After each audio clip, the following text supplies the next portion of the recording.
ಬಿಡದಿ ಟೌನ್ಶಿಪ್ಗೆ ಸಂಬಂಧಿಸಿದಂತೆ ರಾಜಕೀಯ ಆರೋಪ ಪ್ರತ್ಯಾರೋಪಗಳು ತೀವ್ರಗೊಳ್ಳುತ್ತಾ ಇದೆ. ಕುಮಾರಸ್ವಾಮಿ ಸುದ್ದಿಗೋಷ್ಠಿಯನ್ನು ನಡೆಸಿ ಕಾಂಗ್ರೆಸ್ ನಾಯಕರ ವಿರುದ್ಧ ಹರಿಹಾಯ್ದಿದ್ದಾರೆ. ಕಾಂಗ್ರೆಸ್ ನಾಯಕರು ಯಾವ ರೀತಿ ಬಿಡದಿ ಟೌನ್ಶಿಪ್ನ ವಿಚಾರದಲ್ಲಿ ಅವರ ನಿಲುವು ಹೆಂಗಿತ್ತು ಅಂತ. ಸದನ ಇದೆ, ನಾನೇನು ಮಾತನಾಡಲ್ಲ, ಚರ್ಚೆ ಕರೆದಾಗ ಅವರು ಬರಲಿಲ್ಲ ಅಂತ ಡಿ.ಕೆ. ಶಿವ್ ಹೇಳಿದ್ರು.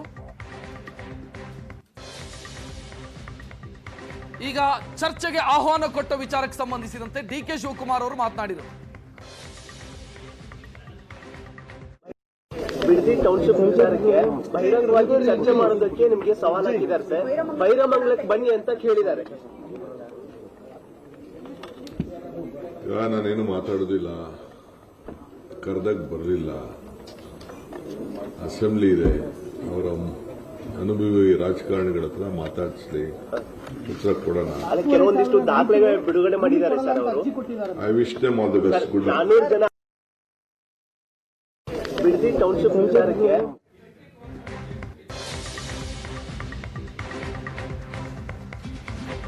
ಬಹಿರಂಗ ಚರ್ಚೆಗೆ ಬರಲ್ಲ ಅಂತ ಡಿ.ಕೆ. ಶಿವಕುಮಾರ್ ಅವರು ಹೇಳಿದ್ದನ್ನು ನೋಡಿದ್ರಿ. ಇದಕ್ಕೆ ಕುಮಾರಸ್ವಾಮಿ ಕಿಡಿಕಾರಿದ್ದಾರೆ.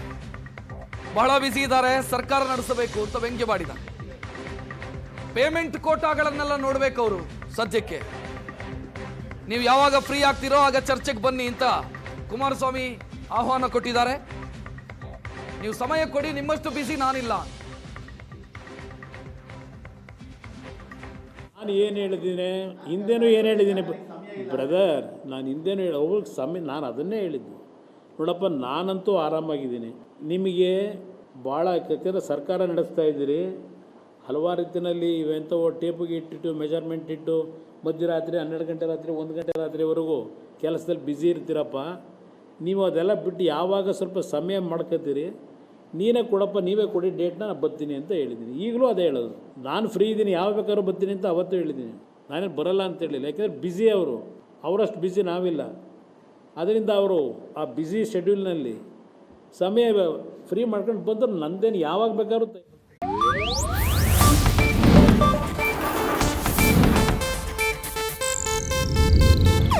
ಇದು ಏಷ್ಯಾನೆಟ್ ನ್ಯೂಸ್ ನೆಟ್ವರ್ಕ್ ಪ್ರಸ್ತುತಿ.